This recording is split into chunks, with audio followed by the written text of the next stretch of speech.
Has it ever happened that you are silent, but inside your mind there is a noise that does not stop? Thoughts that arise without warning, repeat fears, rekindle old pains, and whisper lies so convincing they seem true? There are times when time slows down, the chest weighs down, and the mind creates a cycle that you can't seem to break. You try to ignore it, but you come back.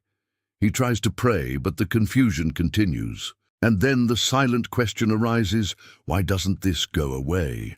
What few realize is that this invisible field within you is not just emotional, it is spiritual.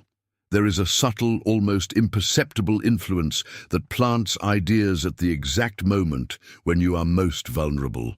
But there is also something that most have never been taught to use, a key hidden in God's words, a path that does not appear to those who only think, but reveals itself to those who discern. It is not theory, it is not motivation. It is a forgotten spiritual practice, capable of interrupting thoughts even before they take root. And if there is a way to silence this internal war, why does almost no one talk about it? There is a simple but profound secret hidden in plain sight, something that Jesus used when he was attacked in the mind and won without hesitation.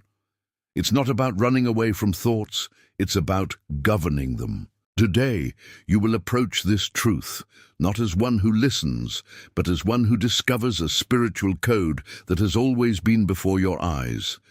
And if you stay until the end, something inside you will begin to line up, as if a forgotten peace will breathe back inside your mind tonight. For it is written, "And do not be conformed to this world, but be transformed by the renewing of your mind, that you may prove what is that good and acceptable and perfect will of God."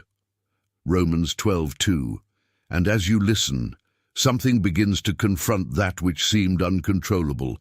Do not ignore this feeling, because it is not chance. It is the beginning of a change that happens from the inside out, silent, firm, and real. Stay tuned, because every word from here is designed to reposition your thoughts, break invisible agreements, and restore your mind to what God has always declared about you, even when you couldn't hear. Today is not just another video, it's a turning point that starts inside you right now. And what you're about to find out now is not ordinary. Throughout this journey, you will understand how to identify thoughts that do not come from God, how to silence inner voices that weaken you, and how to replace lies with truths that set you free. Each teaching reveals practical spiritual paths based on true stories from the Bible, where men and women have won battles within their own minds. As we move forward, it will be as if each word encounters exactly what you are experiencing today, bringing clarity, direction, and a peace that perhaps you have not felt in a long time. And if that message has already started to speak to you, don't ignore it. By leaving the like, subscribing to the channel, and activating the bell, you help that word reach other people who are also struggling in silence. For it is written, "Destroying counsels, and every lofty thing that exalts itself against the knowledge of God, and bringing every mind captive to the obedience of Christ." And as you continue to listen, there is a silent question that needs to be answered. Where do these thoughts come from that arise without asking permission? Not everything that goes through your mind was born in you. There are thoughts that are the result of your own memory, experiences, stored fears, but there are others that come as suggestions, almost whispers, loaded with doubt, accusation, and fear. This is where spiritual discernment begins. Jesus faced just that in the wilderness. He was physically weak but spiritually attentive. The text says, "And the tempter came to him and said, 'If you are the Son of God, command that these stones become bread.'" Matthew 4:3. Notice something profound. The enemy did not create an external scenario. He launched an idea, a thought, a suggestion that seemed logical but carried distortion. Not every thought deserves to be accepted. Not every idea that seems urgent comes from God. Some thoughts try to make you doubt who you are, others try to rush you, still others want to hold you back in the past. And if you don't discern, you start agreeing. And when you agree, it gains strength. Jesus did not argue with thought, he answered with truth. This reveals a principle. You don't overcome thoughts just by trying to ignore them. You overcome by identifying the source and responding with what God has already said. There is a difference between listening and accepting. Thoughts may knock on the door, but they don't have to come in. And the more you know God's voice, the easier it becomes to perceive that which is not from Him. The spiritually trained mind is not one that is never attacked, but one that recognizes the attack before it takes root. And maybe now you're realizing that many thoughts that paralyzed you weren't true. They were disguised suggestions. That changes everything, because when you understand that, you stop fighting yourself and start taking a stand spiritually. And this is the point where the transformation begins to happen from the inside out, silently but powerfully. If this message is touching something inside you, don't ignore it. Maybe it's no coincidence that you're hearing this now. And if something made sense in your heart, write in the comments, Amen. Sometimes a simple word marks the beginning of a new way of thinking, and that is exactly what begins to happen here within you right now, as you continue to listen to each truth revealed on this deep and transformative spiritual path that follows before you. At this very moment of your inner life right now, continue to be aware that something greater is being aligned within you without you fully realizing it yet in this silent instant. Deep of your mind right now, follow me right now, attentive here within you as we move forward together on this deep spiritual journey right now. Stay steadfast here with me right now. Follow attentive until the next understanding that will be revealed before you right now. Stay attentive here with me right now, still in this present moment of your inner attention. Now, something begins to become even clearer within you. Many of the thoughts that imprison you have no strength of their own. They are supported by lies that have been accepted as truth. And here is a turning point that changes everything. The mind is not dominated by what is strongest, but by what is most believed. A lie repeated many times starts to feel like the truth, and when it does, it takes deep root. Perhaps you have heard phrases like, "You won't make it," "It's too late," "Nothing will change." These voices sound familiar, almost natural, but there is something that needs to be confronted now. God never said that about you. Jesus in the wilderness not only resisted the enemy's suggestions, he did something more powerful. To each attack he replied, "It is written." This reveals a secret that few practice. It is not enough to reject a bad thought. It is necessary to replace it with a greater truth. Because the mind is not empty, it will always be occupied. If you only try to expel one thought, another will come to take its place. But when you fill your mind with God's truth, you close the door to lying. That is why it is written, "And you will know the truth, and the truth will set you free." John 8:32. Deliverance doesn't happen when you struggle more, but when you come to believe what God has already declared. And this requires decision. Because there will be times when the truth will not be what you feel, it will be what you choose to hold. And that's exactly where the transformation begins.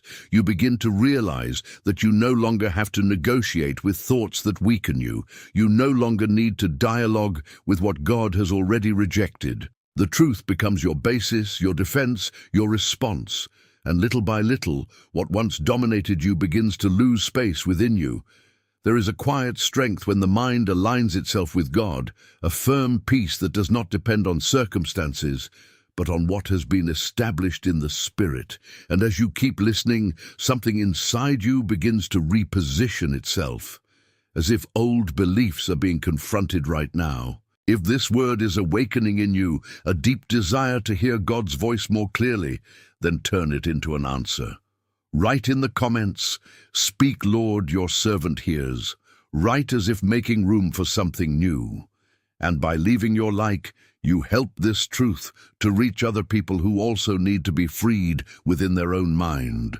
Just as something has already begun to happen within you now, as we continue to advance together on this path, where each thought begins to be confronted by the living truth that transforms everything from the inside out at this very moment.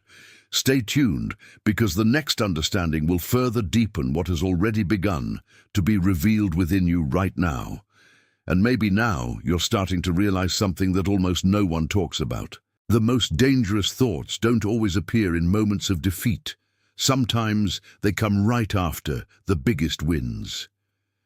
Elias had just lived one of the most powerful moments of his life. He saw the fire of God descend from heaven, defeated false prophets, experienced an incontestable supernatural manifestation. But soon after that, something changed inside him. The same man who faced crowds began to flee alone. The same man who had trusted fully was now overwhelmed with fear and exhaustion. And then he says something that reveals the state of his mind. "Enough, O Lord, take my life now." 1 Kings 19:4. This shows that even the most spiritually strong can face internal breakdowns. Bad thoughts do not choose a level of faith. They find gaps in fatigue, emotional exhaustion, in the silent accumulation of pressures. Elijah did not lose his faith. He lost his emotional strength in that moment. And here's a profound detail. God didn't answer Elijah with rebuke, but with care. Before correcting his thoughts, God restored his body. It gave rest, nourishment, and silence. This reveals a powerful principle. Not every bad thought is resolved with spiritual confrontation alone. Some need inner restoration. Sometimes the mind screams because the soul is tired, and ignoring this only deepens the cycle. Maybe you've experienced something like this. Moments when, on the outside, everything seemed fine, but inside there was an inexplicable weight, a desire to stop, to run away, to simply switch off. And in those moments, the worst decision is to believe that these thoughts define who you are. They don't define it. They reveal that something inside you needs to be cared for, restored, visited by God in a deeper way. Elijah thought he was alone, but God showed that there was still a purpose, there was still continuity, there was still life beyond that moment. It changes the way you see your own thoughts. Not everything you feel is the end. It's often just a sign that God is about to restore you in a way you've never experienced before. And as you listen to this, maybe something inside you is being relieved, as if a weight is slowly starting to come off. If this truth has found a place in your heart right now, write in the comments a simple but faith-filled phrase: "God is watching over me." Sometimes declaring this is the first step for your mind to begin to align again with what God has never stopped doing for you, even in the moments when you have not clearly perceived His presence by your side. Walking in silence, restoring every part of you inside, as we continue to move forward together on this path of deep understanding about the mind and the action of God within it. Right now, continue with me attentive, because the next step will reveal something that can completely change the way you deal with your thoughts from now on. And there's something that's starting to become evident now. It's not just about overcoming a bad thought when it appears, it's about preventing it from finding room to grow. Because the mind does not stand firm by chance, it is cultivated daily. Just as the body needs constant nourishment, your mind also needs spiritual nourishment every day. The problem is that many only seek this when they are already tired, overloaded, on the edge. And at that point, thoughts are already more rooted, stronger, more difficult to confront. But there is a simple, deep, and often overlooked secret. Constancy with God transforms the structure of the mind. The psalmist clearly reveals this when he says, "But he delights in the law of the Lord, and in his law he meditates day and night." Psalms 1:2. Notice that it is not something occasional, it is continuous. Meditating here is not just reading, it is absorbing, repeating, letting that truth occupy space within you until it becomes part of your way of thinking. This is how bad thoughts start to lose strength before they even appear, because when the mind is filled with the Word, it quickly recognizes that which does not suit God. And that completely changes the game. It is no longer a matter of reacting, but of being prepared. Prayer also comes in as a powerful tool in this process, not just as a time to ask for help, but as a daily alignment. When you pray, you organize your thoughts before God. You take out of that which is confused and put before Him, and in the process, something begins to settle down inside. The mind that converses with God regularly is not so vulnerable to chaos. And perhaps the most profound point is this: spiritual routine is not an obligation. It is a protection. It's the place where your mind is strengthened before the battle takes place. And the more you practice this, the more natural it becomes to realize when something doesn't come from God. You don't have to fight as much anymore because you're already strengthened. And this generates an inner stability that does not depend on circumstances, but on what you have built in silence every day in your relationship with God. And while you listen to this, you may be realizing that small changes in your routine can generate big transformations within your mind in a progressive, consistent, and real way. If you are here so far, it is because something inside you recognizes that this message is not ordinary, and there is a reason for that. In the end, we will enter a moment of deep prayer aimed precisely at strengthening your mind and helping you overcome these thoughts in a practical and spiritual way. It's not just listening, it's participating. So stay with me until the end, because that moment can mark a before and after within you in a way that you may never have experienced until today in your walk with God. And as you begin to understand the importance of daily renewal, an even deeper truth unfolds. Thoughts don't come out of nowhere. They are influenced by what you allow into your heart. The heart, in spiritual language, is not only emotion, it is the center of decisions, perceptions, influences. And that is why the Word warns so strongly. Above all that must be guarded, guard your heart, for out of it come the springs of life. Proverbs 4:23. This means that what quietly enters without you realizing it begins to shape what you think, feel, and believe. Often, bad thoughts don't start as thoughts, they start as exposures. Words you heard, environments you frequented, content you absorbed, conversations that echoed inside you. All of this accumulates, forming an invisible base that, at some point, turns into thoughts. And when you don't watch that, you start fighting something that's already ingrained. Therefore, overcoming bad thoughts also involves protecting the entrances to your life. Not everything can remain. Not everything should be heard. Not everything deserves space within you. There is a silent vigilance that needs to be activated, a spiritual sensitivity that begins to discern what edifies and what contaminates. And this is not about living in isolation. It's about living consciously. Because when the heart is guarded, the mind becomes lighter, clearer, more aligned. But when the heart is exposed, the mind becomes vulnerable, confused, and unstable. And maybe now you're starting to realize that some thoughts that bother you today didn't start today. They were planted back there in a subtle way. And this is not a reason for guilt. It is an invitation to conscience. Because from the moment you realize it, you can change what you allow to enter. You can better choose what you listen to, what you watch, who you share your time with. And little by little, what used to feed bad thoughts begins to lose space. It's a quiet but extremely powerful process. And as you listen to this, something inside you begins to adjust, as if a new protection is being activated around your mind and heart. Now, simply and sincerely, turn this into a spiritual act. Write in the comments, "Lord, guard my heart." Make it a surrender, a conscious decision. And by leaving your like, You help this message to reach other people who also need to protect what is inside them, just as you are starting to do now, as we continue to move forward together in this understanding that continues to deepen deeper and deeper within you at this very moment. Stay attentive, because the next step will reveal something that can surprise you deeply in the way you see your own thoughts from now. And there is an even deeper point in this journey that few can fully understand. It is possible to feel pain without surrendering to the thoughts that pain tries to generate. Job is living proof of this.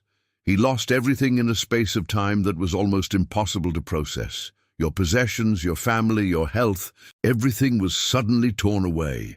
And if there is a time when bad thoughts could completely dominate a mind, it would be this one.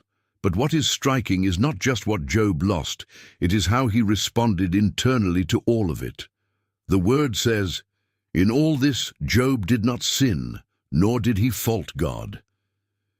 Job 1:22. This reveals something powerful. Job felt the pain, but he did not agree with thoughts that distorted the truth about God. There is a silent but decisive difference between feeling and agreeing. Feeling is human. It is inevitable, but agreeing is a choice, and many end up confusing this. They think that because they are feeling sadness, fear, or distress, they need to accept the thoughts that come along with those emotions, but Job shows otherwise. He cried, he suffered, he tore himself inside, but he did not allow his mind to turn against God. He did not entertain thoughts of accusation. He did not accept the lie that God had failed him. This completely changes the way of facing difficult moments, because the problem is not what you feel, it is what you decide to hold inside your mind while you feel it. And maybe today you're facing something that no one around you fully understands. Perhaps there are silent pains, losses, frustrations, situations that seem unfair. And along with that, thoughts begin to arise, trying to convince you that it's all over, that there's no more sense, that God has moved away. But here's the truth that needs to echo within you right now. Not every thought that is born in pain is true. Some are just reflections of the moment, not spiritual reality, and when you learn to separate that, something starts to change. You still feel it, but you don't get lost. You still face it, but you don't give in. There is a strength that is born when faith remains even in the midst of internal chaos, and this force does not make noise, but sustains everything. Job didn't understand everything that was happening, but he chose to stay in line with God, and that choice protected his mind in the midst of the storm. And as you listen to this, you may be realizing that you can also make this choice, even without understanding everything, even feeling the weight. If this message found you at a sensitive time, don't see it as a coincidence. Maybe God is reaching you right where you are right now.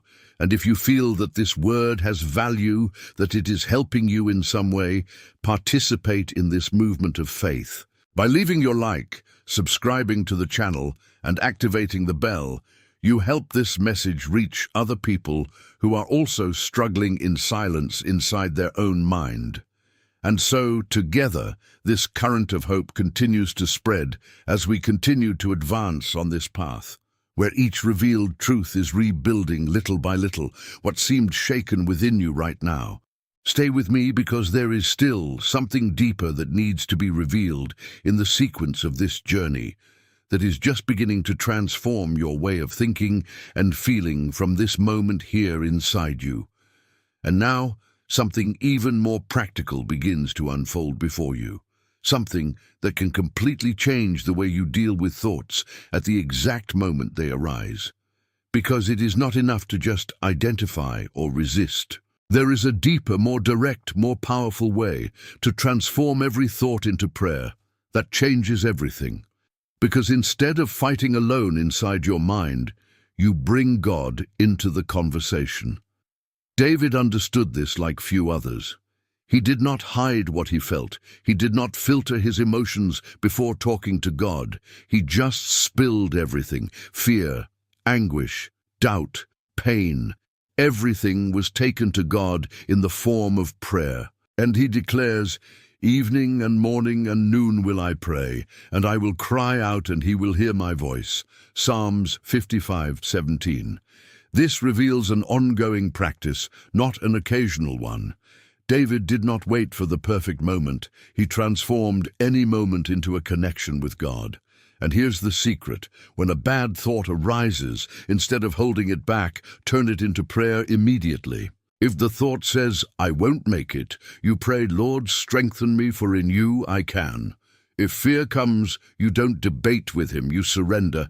"God, take this weight off my heart." This prevents thought from taking root. It is interrupted, redirected, transformed. Prayer becomes a living filter which prevents that which does not come from God from remaining within you. And the more you practice this, the more natural it becomes. Your mind begins to create a new pattern. Instead of absorbing, you surrender. Instead of charging, you release. This brings lightness, brings clarity, brings peace, because you are no longer alone within your own thoughts. God starts to occupy this space with you, and perhaps now you are realizing that many things that weighed you down could have been lighter if they had been brought to God at that very moment. But from now on, this may change. Every thought can become a bridge, not a burden. Every internal conflict can become a moment of rapprochement with God. And little by little, your mind begins to align with the sky, not by effort, but by relationship. And if while you were listening to this, someone came to your heart, someone who also needs this peace, this relief, this presence of God, do not ignore it. Write that person's name in the comments. It may be simple, but it is an act of faith. Because when you put that name here, you connect to a chain of prayer that doesn't stop, that reaches, that transforms. And something begins to happen, not only in your life, but also in the life of the one you have decided to present before God now, as we continue to move forward on this path where every thought is being repositioned by the living presence of God within you at this very moment. Continue with me, because what comes next will further deepen this silent transformation that has already begun within your mind right now. And then you begin to notice something that completely changes the way you see this internal battle. God's peace is not the absence of problems. It is an active protection within you, because many times you wait for everything around to calm down so that you can feel peace, but God does the opposite. It establishes peace within you while everything is still happening around you. This means that the real victory is not when the bad thoughts disappear completely, but when they can no longer dominate you. There is a peace that does not depend on circumstances, does not depend on responses, does not depend on control. It is a peace that guards, that protects, that sustains. And the Word reveals this powerfully. And the peace of God, which surpasses all understanding, will guard your hearts and minds through Christ Jesus. Philippians 4:7. Notice the depth of this. It's not a peace that you explain, it's a peace that you experience.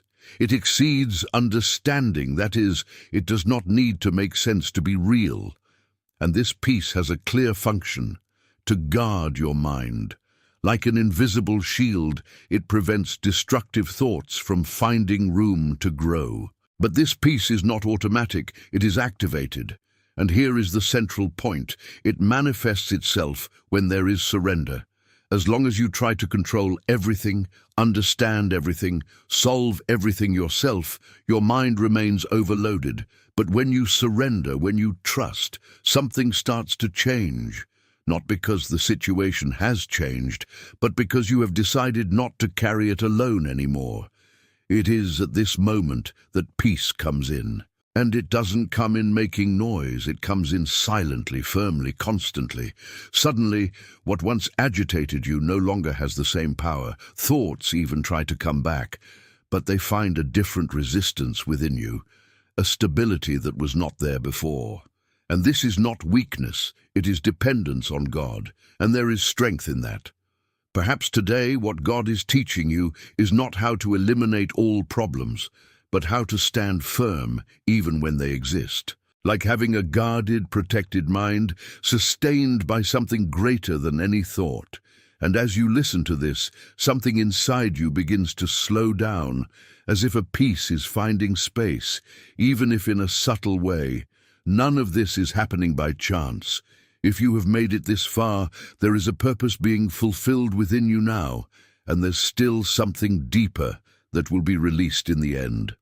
Let's enter a time of prayer that can touch exactly what you can't solve on your own. Therefore, stay until the end, because this connection with God can mark a new beginning within your mind and your life in a way that you have not yet experienced, but that has already begun to form within you right now as we go on this journey together. And in the midst of so many thoughts, there is a question that begins to arise inevitably. How do I recognize God's voice when everything inside me seems like noise? Because the truth is that the problem is not always the absence of an answer, but the difficulty of discerning who is speaking. Bad thoughts are usually intense, insistent, urgent. They press, accelerate, confuse. The voice of God, on the other hand, manifests itself differently. She doesn't scream, she drives. It does not impose fear, it brings direction. And to understand this, it is impossible not to remember Samuel. As a young man, he heard his name being called during the night. He ran to Eli, thinking it was him. This has happened more than once. Samuel was listening, but he was not understanding, until Eli noticed and directed. When he hears again, answer, "Speak, because your servant hears." And then the moment happens. Then the Lord came and stood there and called as at other times, "Samuel, Samuel." And Samuel said, "Speak, for your servant hears." 1 Samuel 3:10.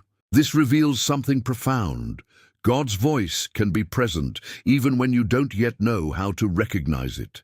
And that changes everything, because it means that God has not stopped speaking. We just need to learn to discern. Bad thoughts confuse because they are mixed with our emotions, with our experiences, with our fears. But God's voice bears a different signature. Even when it corrects, it does not destroy. Even when she confronts, she doesn't accuse. There is a peace that accompanies the voice of God, a quiet steadfastness that does not generate despair, but direction. And the closer you get to Him, the more that difference becomes clear. It's not something automatic, it's a process. Samuel needed guidance to understand. And maybe today you are exactly at that point, hearing many things inside you, but not knowing exactly what comes from God. And that doesn't mean weakness, it means you're in a place of learning. Because when you start seeking that spiritual sensitivity, something starts to adjust within you. Gradually, you come to realize that not every thought deserves attention. Some are to be ignored, others confronted, but God's voice, this must be followed. And there's something powerful about that, because when you learn to recognize that voice, the inner conflicts start to lose strength. Doubt no longer paralyzes you as it used to. Fear no longer drives you as it used to. Because now there is a greater direction guiding your steps from within. And as you continue here, something very subtle begins to happen. Your mind begins to slow down, not because everything has become clear at once, but because you are beginning to realize that you are not alone within your thoughts. There is a voice that has always been there, just waiting for you to learn to hear it more clearly from now on. As we continue to move even deeper down this path, where each truth begins to fall into place within you in a living and transformative way at this very moment, stay attentive, because what comes next will open a new understanding within your mind that can completely change the way you deal with all of this from now on. And as you begin to better discern the voices within your mind, a deeper truth begins to emerge, something that touches areas that are often hidden. Not every bad thought is born in the present. Many are born from wounds that have never been treated. There are old pains, experiences that have marked, words that have been engraved, moments that have left invisible scars. And these marks, even silent, continue to generate thoughts that seem current, but have roots in the past. It is as if the mind tries to interpret the present based on old pains. And this creates distortions, insecurities, fears that don't make sense now, but that are still alive inside the soul. The Gadarene man represents this in an intense way. He lived isolated, dominated, trapped in a completely fragmented internal reality. His mind was not at peace, his identity was lost, his life was out of control. But when Jesus arrives, something extraordinary happens. The text says, "Then they found the man from whom the demons had come out, clothed in his right mind, sitting at the feet of Jesus." Luke 8:35. This reveals that Jesus not only cast out that which oppressed him, he restored who that man was. He brought back clarity, identity, balance, and this is essential to understand. God doesn't just want to silence your bad thoughts, he wants to heal their origin. Because as long as the root remains, the thoughts keep coming back, even if you try to fight them superficially. And maybe today you are dealing with thoughts that seem inexplicable, but are actually echoes of something that happened back then. And this is not weakness, it is an area that needs healing, and God is not ignorant of this. He enters these places, these internal spaces where no one else can access. It restores, reorganizes, rebuilds. And when that healing begins, something changes profoundly. Thoughts that were once constant begin to lose strength. What defined you begins to unravel, and you begin to see yourself in a different way, no longer through pain, but through what God says about you. There is a restoration that happens from the inside out, silent but transformative. And as you listen to this, perhaps you are recognizing areas within you that need that touch, that healing, that divine intervention. And if that word has reached exactly a place that you can't always explain, don't ignore that moment. Perhaps God is speaking to you in a personal way right now. If this made sense in your heart, write in the comments, "I trust in God." Not as an obligation, but as a simple act of faith. As someone who decides, even in the midst of the process, to trust that God is working in the deepest parts of your soul as we continue to move forward together on this journey where each truth restores what was wounded within you in a silent and powerful way. Right now, stay tuned, because there is still more to be revealed on this path of inner transformation that has already begun within you right now. And as this awareness deepens within you, an even more sensitive revelation begins to take shape. Not every thought that crosses your mind was born in you. And understanding this can be liberating, because it completely changes how you react to what you think. Often you blame yourself, judge yourself, question yourself for thoughts that arise suddenly as if they were part of who you are. But the truth is that there are spiritual influences that try to interfere, suggest, distort paths and decisions. And this is very clear in a remarkable moment between Jesus and Peter. Peter, who walked with Jesus, who loved him, who had faith, suddenly tries to stop Jesus from following to fulfill his purpose. And Jesus' answer reveals something profound. "Get behind me, Satan, who is a stumbling block to me."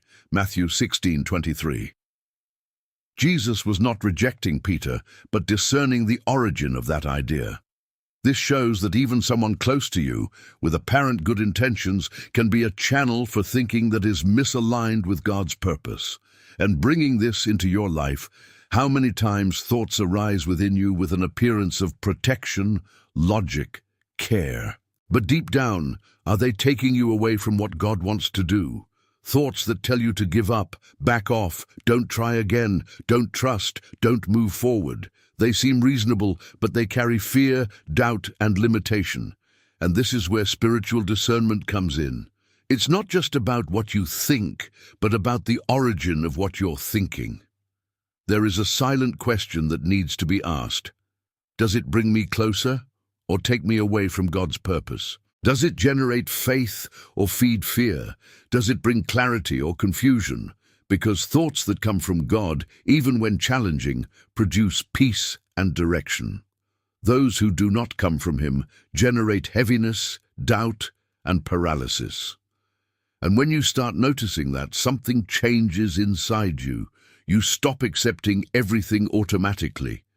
You start filtering, questioning, positioning yourself. And that takes you out of a passive place and puts you in spiritual authority over your own mind. And maybe now you are understanding that you no longer need to carry thoughts that do not belong to you. You can reject, you can replace, you can align yourself with what God is really saying. And this process is not instantaneous, but it is real.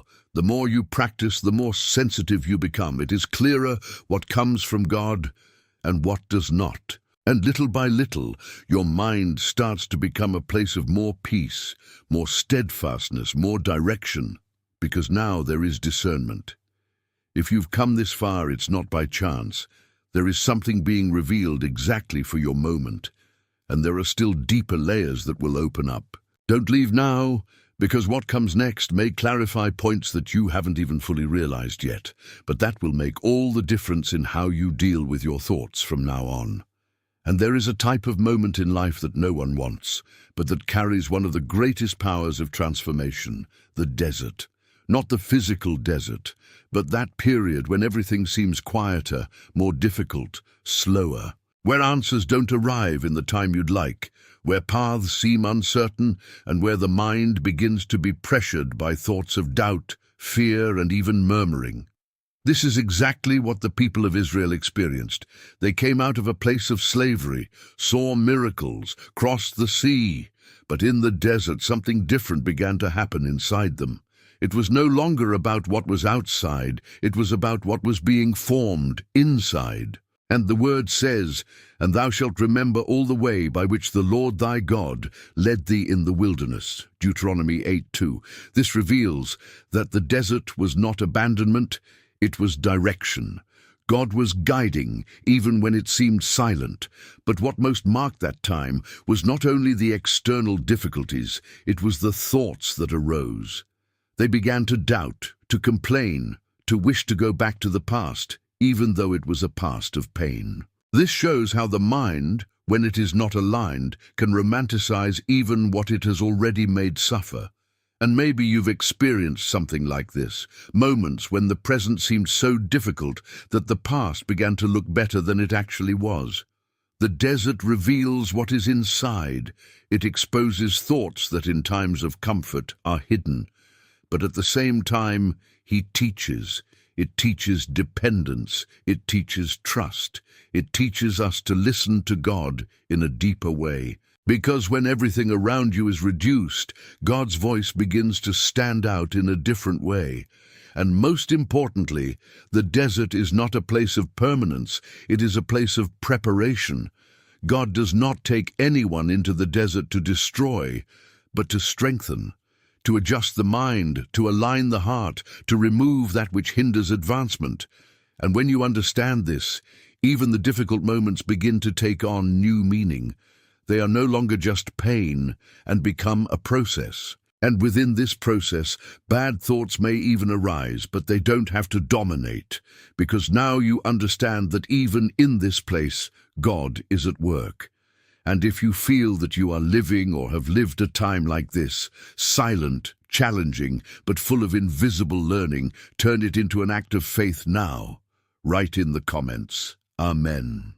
A simple word, but one that carries recognition, trust, and commitment. And as you do this, something within you aligns with the certainty that God has never stopped guiding you, not even in the moments when you couldn't understand the path, as we continue to move forward together on this journey, where each truth continues to illuminate areas that once seemed confusing within you. Right now, stay alert, because the next understanding can reveal something that will touch even more deeply the way you see. All this inside your mind from now on. And in the middle of this process, there is a simple but extremely powerful key that completely changes the direction of your thoughts. Gratitude. Because anxiety feeds on what has not yet happened, on what is missing, on what can go wrong. It projects scenarios, creates fears, accelerates the mind. But gratitude does just the opposite. It brings you back to the now, to what God has already done, to what still remains. And this completely reorganizes what you feel and think. Paul and Silas understood this on a deep level. They were imprisoned, injured, wronged, in a dark, limited environment, with no immediate prospect of change. Everything around them was a reason for despair, for complaint, for negative thoughts. But what they did breaks any human logic. The word says, and about midnight Paul and Silas were praying and singing hymns to God. Acts 16:25. They chose to thank them in the midst of pain, not because the situation was good, but because God was still good, and that choice changed the environment, first within them, then around them. Gratitude has this silent power. It does not deny reality, but it changes the focus. It does not ignore pain, but prevents pain from dominating the mind. When you start to give thanks, even if it's for small things, something starts to adjust inside you. Anxiety loses space, because the mind stops living only in what is missing and starts to recognize what already exists. And this generates peace, stability, clarity. Maybe today your mind is racing, loaded with worries, thoughts that don't stop. And the last thing that feels natural is to say thank you. But that's exactly where the secret lies. Gratitude is not a reaction to what is good. It is a spiritual decision that transforms what is heavy. And the more you practice this, the more your mind learns not to just stick to the negative. You start to see differently, to feel differently, to react differently, and little by little, what once dominated you begins to lose strength. Because now there is a new direction within you. A mind that learns to give thanks is not so vulnerable to fear of the future because it is rooted in God's faithfulness in the present. This word is not for everyone. If it has come to you, there is something being worked on inside your mind right now, and there is still more depth to this path. Stay until the end, because what is being revealed here can become a daily practice capable of transforming not only your thoughts, but the entire way you live and feel the presence of God within you. And there is something that sustains the mind when everything around you seems unstable, when circumstances change, when feelings fluctuate, and when thoughts try to drag you into doubt, God's promises. Because when the mind has nowhere to stand, it gets lost in scenarios, in possibilities, in fears. But when there's a promise alive inside of you, it becomes like an anchor, something that keeps you going even when everything seems uncertain. Abraham lived just that. God made a promise that, to human eyes, seemed impossible. Time passed, circumstances did not help. The body no longer lived up to the natural expectation. And in this scenario, thoughts could easily arise, doubt, giving up, frustration. But the word reveals something powerful about him. Who in hope believed against hope. Romans 4:18. This means that he chose to believe even when there were no longer any visible reasons to do so. And here's the mind-changing point. True faith doesn't rest on what you see, it rests on what God has said. Bad thoughts lose strength when they find a mind that is supported by a promise. Because, even if momentary reality says otherwise, there is something greater being sustained from within. And that doesn't mean denying what's happening, but deciding that it doesn't have the final word. Maybe today you are in a moment when everything seems uncertain, where answers have not arrived, where time seems to have passed beyond what was expected. And it is exactly at these moments that the mind begins to be pressured by thoughts of giving up. But that's where the promise comes in, not as something distant, but as a living truth that you choose to hold in the face of everything. Abraham did not see it immediately, but he held within himself what God had declared. And this changed his way of thinking, of waiting, of staying. The promise became stronger than the scenario, And when that happens, the mind finds stability. It stops oscillating with each situation and starts to establish itself in something eternal. And perhaps now you are being invited to remember what God has already spoken to your heart, what once generated faith within you, but which was being stifled by circumstances, because when you bring it back to memory, something starts to realign within you.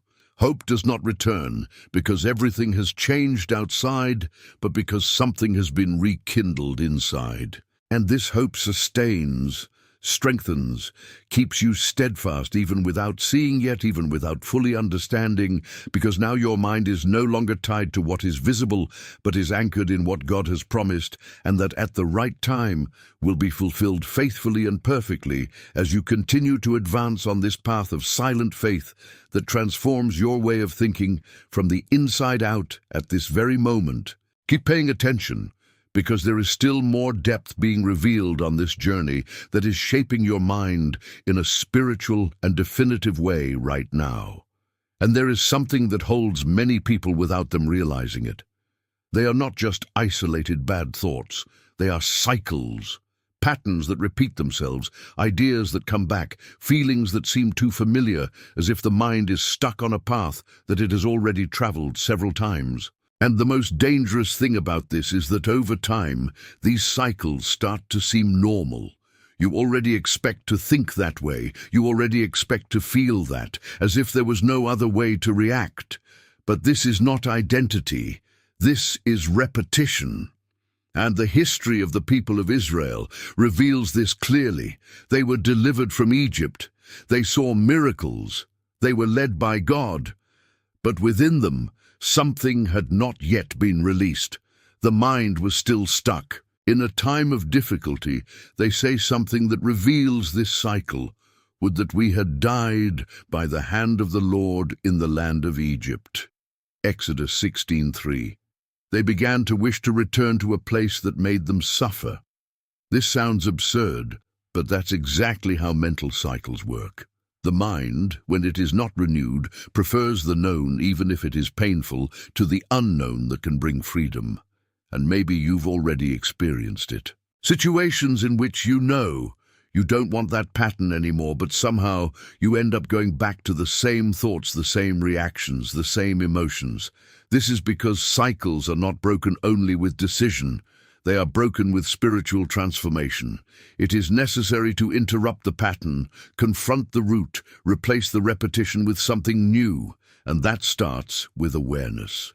When you realize that you are within a cycle, you cease to be dominated by it. Then comes the positioning. You no longer accept that thought as automatic. You question, you confront, you replace. And most importantly, you align yourself with God in this process, because it is He who strengthens your mind, not to return to what has already been overcome. And this does not happen all at once. It is a continuous process. But each time you choose not to repeat the same pattern, you weaken that cycle. And little by little, what seemed impossible to change begins to lose strength. The mind begins to find new paths, new answers, new ways of reacting. And that brings freedom, a freedom that is not only external, but internal, profound, real. And as you listen to this, you may be identifying patterns that have been repeated more times than you would like. And this recognition is not a burden. It is the beginning of change. And if this message made you realize something that previously went unnoticed, maybe it's time to allow it to reach other lives as well. There are people trapped in silent cycles, not understanding what is going on inside them. And just as this word has come to you, it can reach other hearts. By liking this video, subscribing to the channel and activating the bell, you become part of something bigger, helping to bring light to those who are still trying to get out of these repetitive patterns within the mind. As we continue to advance together on this path, where each truth continues to break invisible chains and make room for a new way of thinking, to feel and live from now on.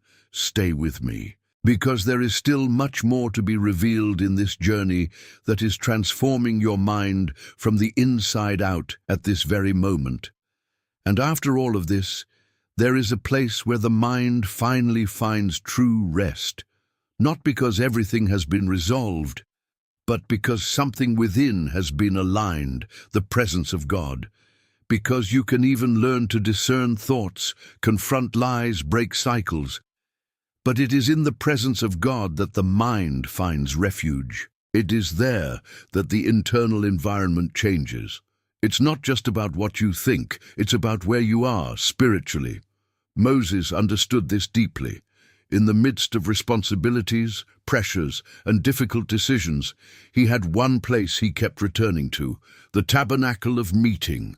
It was there that he entered, moved away from the external noise, and met with God.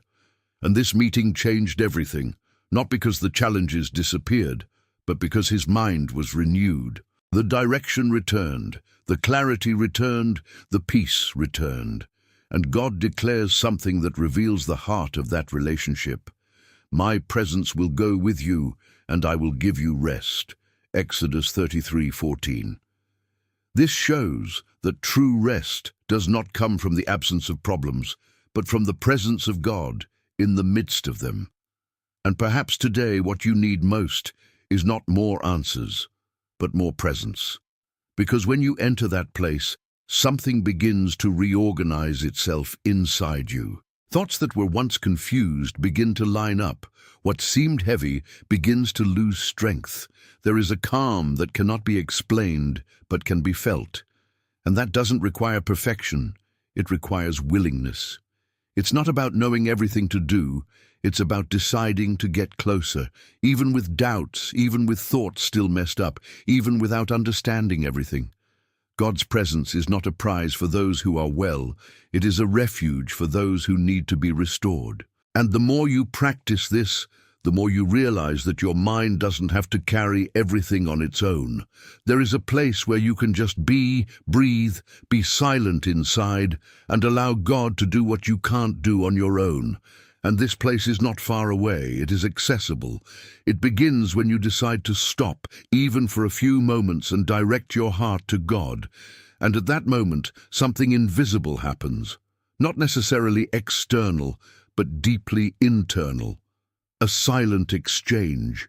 You surrender the weight, and He releases peace. You surrender the confusion, and He brings clarity. And little by little, your mind begins to find a new place of stability, not based on what changes around you, but on the constancy of God's presence within you right now, as you continue to advance on this path, where each step brings you closer to that peace, that does not depend on circumstances, but on a living and continuous relationship with God, that begins to transform everything within you silently and profoundly in this exact moment. Stay tuned, because there is still much more being revealed in this journey that is reorganizing your mind from the inside out in a definitive way right now. And there is a moment in life when everything seems to get out of control at the same time, as if an inner storm rises without warning. Racing thoughts, fear of what might happen, feeling insecure. And the more you try to control it, the more it seems like everything slips out of your hands. That is exactly what the disciples experienced in that boat. They were with Jesus. They had seen miracles. They already knew His power. But when the storm began, something changed inside them. Fear spoke louder than faith. The wind blew hard. The waves rushed over the boat, and their minds collapsed. And the most impressive thing is that Jesus was there all the time, but they still felt alone. This reveals something very real. God's presence doesn't stop the storm from starting, but it completely changes how you get through it. When the disciples wake Jesus, He stands up and does something simple but powerful. Be still, Mark 4:39, and immediately everything calms down. But there is a deep detail here. Before the outer storm ceased, the greatest storm was already happening within them, and that's how it works a lot of times. The problem is not only what is happening around you, but what it is generating inside your mind. Thoughts start telling you that it won't work out, that you won't make it, that all is lost. And if you don't realize that, those thoughts take over. But faith takes the opposite path. She does not deny the storm, but decides to trust even within it. Faith is not the absence of fear, it is a choice of trust in spite of fear. And when you bring Jesus to the center of your mind, something begins to calm down, even before circumstances change. His presence rearranges what is disordered within you. And maybe today you are exactly like that, facing a storm that no one sees completely, but that inside you seems intense. And the question that echoes is the same. Is God seeing this? Does he care? And the answer is, at this moment, Jesus was in the boat the whole time. He did not lose control. He did not move away. He did not cease to be present. And in the same way, he is with you now. And when you decide to trust, something starts to change. Not because everything has been resolved at once, but because your mind begins to align with the certainty that you are not alone. And this brings a peace that starts small, but grows, strengthens, is established. And if that word is finding you right in the middle of a storm, turn that into a statement now. Write in the comments, God takes care of me. Not just as a sentence, but as a truth that you choose to hold, even without seeing everything clear yet. Because that's how faith begins to calm down what once seemed impossible to control within you, as we continue to move forward together on this journey where each truth is strengthening your mind and your faith in a deep and real way. Right now, stay tuned, because the next step will reveal something that can change even more. The way you face these inner moments from now on. And there is an even deeper point that needs to be understood, because many bad thoughts do not only attack your emotions, they attack who you believe you are.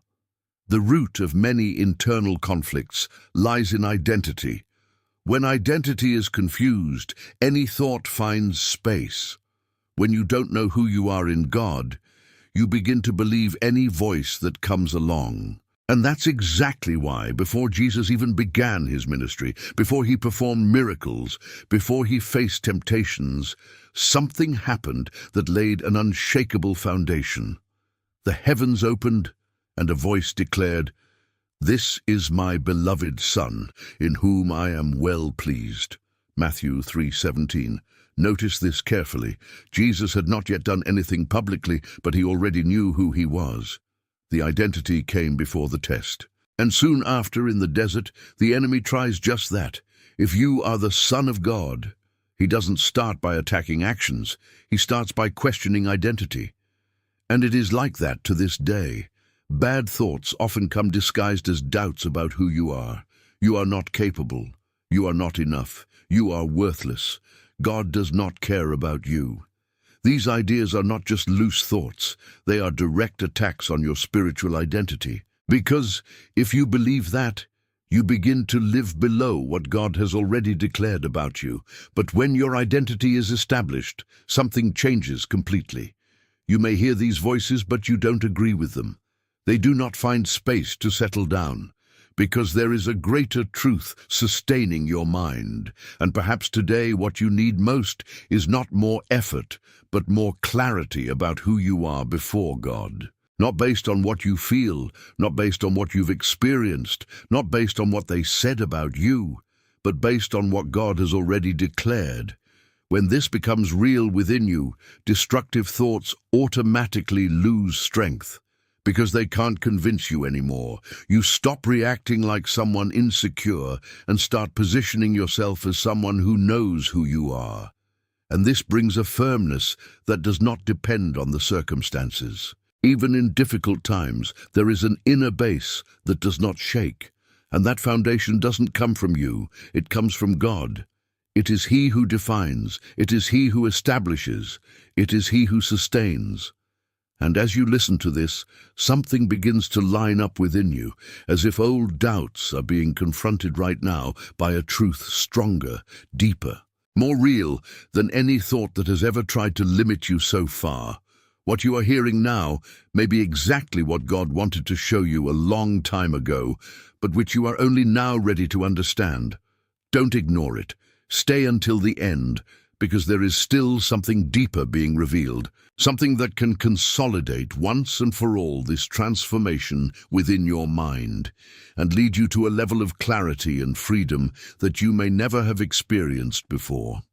And when the identity begins to take hold, something even more powerful comes into play within the mind: purpose. Because a mind without direction becomes an easy terrain for distractions, doubts, and thoughts that lead nowhere. But when there is a clear calling, something changes. The mind stops wandering and starts aligning itself. The focus begins to silence the chaos. Nehemiah lived just that. He was given a mission that was not simple: to rebuild the walls of Jerusalem. It was a big, challenging task, full of opposition, and while he worked, contrary voices emerged all the time. People trying to distract you, demotivate you, take you out of focus. Invitations, threats, criticism, all at the same time. But his answer reveals a powerful key to the mind. I'm doing a great work so that I cannot come down. Nehemiah 6:3. Notice the firmness of this. He didn't negotiate with distraction. He didn't make room for what tried to divert him. Because when you know what God has called you to do, many things automatically lose their importance. Bad thoughts may still arise, but they no longer find room to grow because your mind is occupied with something bigger. And maybe today the problem is not just the thoughts that come in, but the lack of a clear focus that organizes your mind. When there is no direction, any thought seems relevant, any voice seems important. But when there is purpose, you start filtering. You start to notice what edifies and what just distracts. And this brings internal order. Nehemiah didn't have an easy life at that time, but he had clarity. And that clarity protected him. Because the mind focused on a call does not get easily lost in noise. And that applies profoundly to your life. When you understand that there is something God wants to do through you, something begins to line up within. You stop living, just reacting to what happens, and start living directed by a purpose, and it changes your thoughts. Because now they don't just revolve around fear, doubt, or the past. They begin to organize themselves around what God is building in their lives. And the more you connect with that, the stronger you become internally. Distractions lose strength, contrary voices lose impact. Thoughts that used to stop you can no longer get you out of your place. And as you realize this, something inside you begins to position itself differently, like someone who understands that they can no longer descend into conversations. Ideas and thoughts that are not part of what God is building in your life right now, as you continue to move forward on this path where each truth is adjusting your mind and strengthening your direction clearly and firmly in this very moment. Stay attentive, because the next understanding will reveal an even deeper dimension of this process that is happening within you right now. And even when you start walking with purpose, there are times when the pain comes back to speak louder. Not as a distraction, but as a burden, a sadness that cannot be easily explained, an emptiness that appears in silence, thoughts that do not scream, but insist on remaining. And this is where many get confused, thinking that they need to hide this from God, as if he would only approach when everything was fine. But the truth is the opposite. God does not ignore the pain of your mind. He welcomes it. He does not reject your weakest thoughts. He enters into them to transform. Inna lived exactly that. She carried a deep anguish, a suffering that no one around could solve. His soul was so afflicted that his words were not audible, but his heart was screaming. And instead of keeping it, she took it all to God. No filters, no appearance, no trying to look strong, only true. And something began to happen in that place. It was not an immediate change in circumstances, but an internal change. The word says, "So the woman went her way and ate, and her countenance was no longer sorrowful." 1 Samuel 1:18. That's powerful, because it shows that even before the answer arrived, her soul had already found relief. God had already touched something inside her. And this reveals a profound secret. When you surrender your pain to God in a sincere way, something begins to be healed inside, even if on the outside it is still the same. Thoughts of sadness begin to lose strength, not because you ignored them, but because you didn't carry them alone. There is a consolation that does not depend on explanation, but on presence. And maybe today you are exactly in that place, carrying something that no one fully sees, dealing with thoughts that are not noisy but are constant. And God is showing you that you don't have to hide it, nor run away from it. You can take it exactly as is, because it is in this place of sincerity that transformation begins. It's not about being strong all the time. It's about knowing where to rest when you don't have strength left. And when you do that, something changes. The mind begins to breathe, the soul begins to calm down, and that pain that seemed permanent begins to be dealt with in a deep and real way. And if, while you were listening to this, something inside you was touched, maybe it's time to not keep it to yourself. Put your prayer request in the comments. Write down what's in your heart, without fear, without trying to organize too much. It may be for you, for someone you love, for something that has taken away your peace. Because when you do that, you're not alone.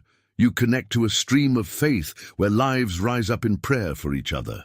And as you take this step, something already begins to move, even if silently, within what you have decided to surrender now as we continue to move forward together on this path where each truth continues to reach the deepest parts of your mind and heart in this very moment. Stay with me, because there is still much more being revealed in this journey that is transforming you from the inside out in a real and continuous way. And in the midst of so many voices, doubts, and uncertainties, there is something that God does in a surprising way. He sends signals to reposition the mind, not just external signs, but confirmations that reach inward, that align thoughts, that bring direction when everything seems confusing. Because God knows human frailty. He knows that at certain times the mind wavers, confidence weakens, and decisions become difficult. And instead of ignoring it, he draws near. Gideon lived exactly this scenario. He was called by God for a great mission, but inside him there was insecurity, fear, doubts. He didn't feel capable. He didn't see himself as someone prepared. And yet, God chose him. But Gideon, being human, needed something more. He needed confirmation. And then he makes a request that reveals his condition. "If I have now found favor in your sight, give me a sign that it is you, Lord, who speak to me." Judges 6:17. This shows that seeking confirmation is not a lack of faith. It is a process of strengthening. And God, in his patience, answered. He did not reject Gideon for his doubt. He confirmed his presence. And that changed Gideon's mind. What was once insecurity began to turn into conviction. And this is important to understand. God knows how to speak to you in a personal way. Sometimes he uses a word, a situation, an unexpected detail, something that seems simple, but that within you generates clarity. A thought that aligns, a peace that arises without explanation, a direction that becomes evident. These are signs that reorganize the mind, because when God confirms, doubt loses space. And maybe today you are in a moment like this, trying to understand which path to follow, dealing with thoughts that divide, that confuse, that leave you paralyzed. And God is not far from that. He is willing to direct you, to show you, to give you clarity, but this requires sensitivity. Because the signs aren't always loud. Often they are subtle but precise. And when you learn to notice this, your mind starts to align more easily. You stop living only reacting to doubts and start responding to God's directions. And this brings security, not a security based on control, but on the trust that God is guiding every step, even when you don't see everything clearly. And as you continue here, something begins to adjust within you, as if a new perception is being activated, allowing you to see beyond the obvious and begin to recognize the way God has been trying to speak, direct, and reposition your mind in a constant way, even in the simplest details of your life. Right now, as we continue to move forward on this path, where each revelation continues to strengthen your faith and bring clarity to that which is being restored. Before it seemed confusing inside you at this very moment, stay attentive, because the next understanding will further deepen this connection between your mind and God's direction in your life. And there is an even deeper level in this transformation of the mind that almost no one notices right away. Because it is not only in the thoughts, it is in the root that feeds them. Many bad thoughts are not born only from fear or pain, but from something more subtle, the desire to control everything, to understand everything, to keep everything under self-control. It's the ego trying to protect, trying to decide, trying to stay in the center.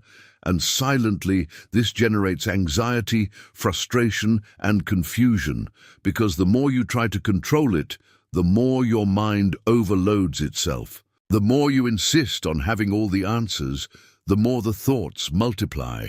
And this is exactly where a spiritual principle that changes everything comes in: inner renunciation.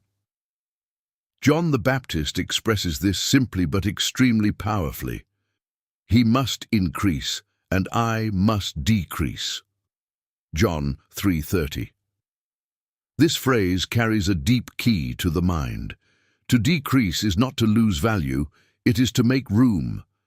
It's recognizing that you don't have to carry everything yourself, that not everything depends on you, that there is a greater wisdom, a higher direction, a voice surer than your own.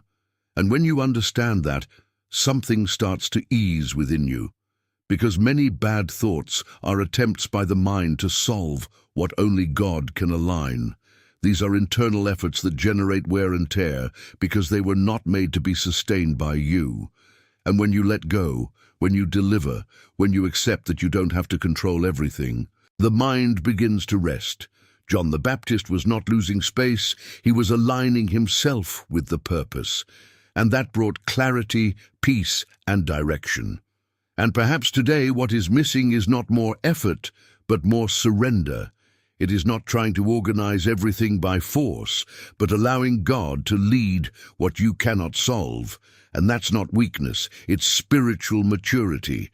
It is to understand that there is a human limit, and that beyond it, there is a God who continues to work. And when you decrease, He grows inside of you.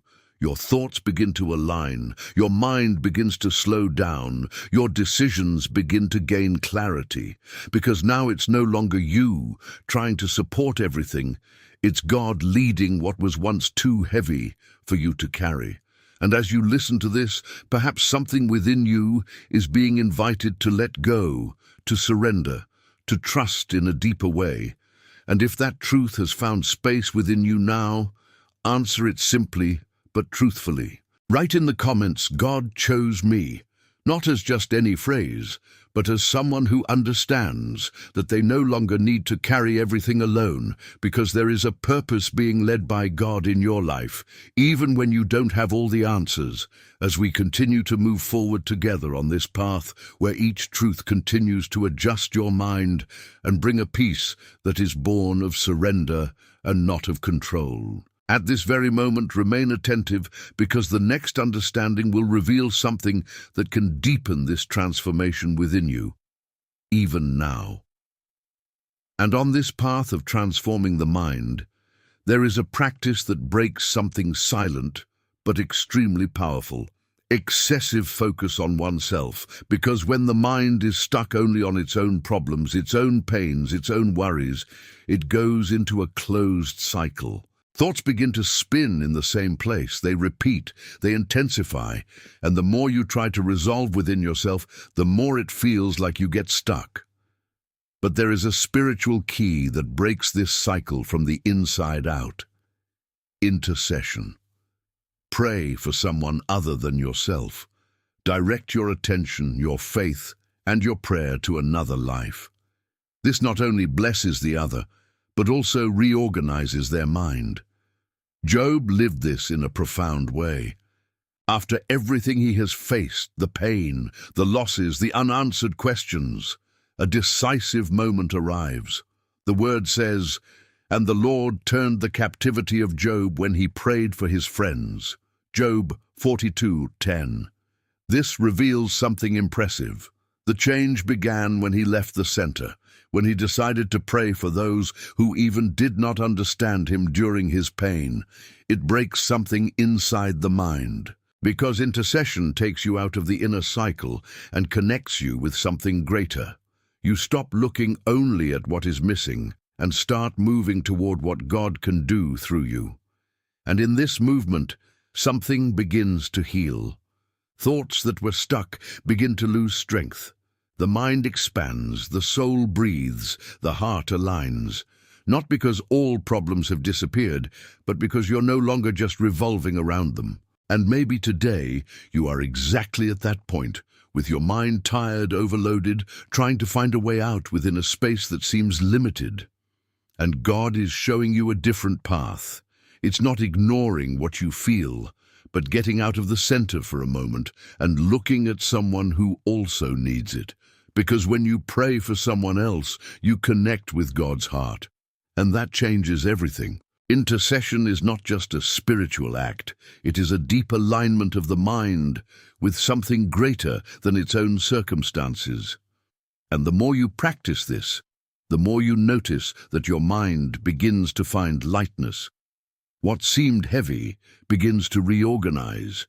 There is an invisible exchange going on. As you intercede, God works in you. As you lift someone up in prayer, something inside you is also lifted up. Maybe you've been waiting for an answer for a long time, and it may be that this moment is exactly the turning point that God has prepared for you. Don't leave now. Stay until the end. Because there is still something deeper being revealed, something that can touch exactly what you have not yet been able to resolve within your mind, and that can mark a new beginning in the way you live, think, and feel from now on. And there are times when the mind just gets tired of waiting, moments when everything seems dark, without direction, without response, with no sign of change. And in these moments, what is lost most is not strength. It is hope, because when hope is extinguished, thoughts begin to become heavier, more negative, more limiting. The mind starts to believe that nothing will change, that it is not worth continuing, that everything has come to an end. But there is something that God reveals in a profound way. Hope is not just a feeling, it is a spiritual decision. Jeremiah lived one of the most difficult scenarios possible. He saw destruction, pain, loss, a scenario where everything seemed completely broken. Humanly, there was no reason to expect anything good, but it is in this very context that he declares something that completely changes the direction of the mind. I want to bring to mind what can give me hope. The mercies of the Lord are the cause of our not being consumed. Lamentations 3:21-23. Notice this carefully. He didn't say he felt hope. He said he decided to bring to mind what could generate hope. This reveals a powerful principle. Hope does not always come naturally, it often needs to be chosen, and that choice starts with what you choose to remember, because the mind tends to focus on the pain, the loss, the thing that went wrong. But when you consciously call to mind what God has already done, what He has already demonstrated, what He has already promised, something begins to change within you. The darkness does not disappear immediately, but it ceases to be absolute. A light begins to emerge, small but real, and that light grows as you decide to hold it. Maybe today you are in a moment like this, where everything seems heavy, where hope seems distant. But God is showing you that there is still something that can be rekindled within you, not based on what you see now, but based on who He is. Because circumstances may change, but God remains. And when you decide to hold on to it, even if it's with little force, something starts to rebuild itself inside your mind. Hope returns, not as a passing emotion, but as a foundation. And this changes the way you think, how you see, how you continue. And if this message reached you at this moment, there is a greater reason behind it. Maybe that's exactly what you needed to hear today. And if you want to keep getting words like this, which strengthen your mind and renew your faith, subscribe to the channel and turn on notifications. Because this journey is still revealing truths that can profoundly transform the way you live each day, and the next step can touch exactly what you need most at this moment. Stay with me, because there is still something very important to be revealed in this sequence that can change your inner self even more from now on. And there are times when the mind is divided, confused, not knowing which way to go. Decisions that seem complex, scenarios that don't make sense, situations that are completely out of control. And in those moments, thoughts begin to multiply. What if I choose wrong? What if nothing goes right? What if all this is a mistake? Doubt sets in, and the mind tries in every way to find a logic that is not always visible.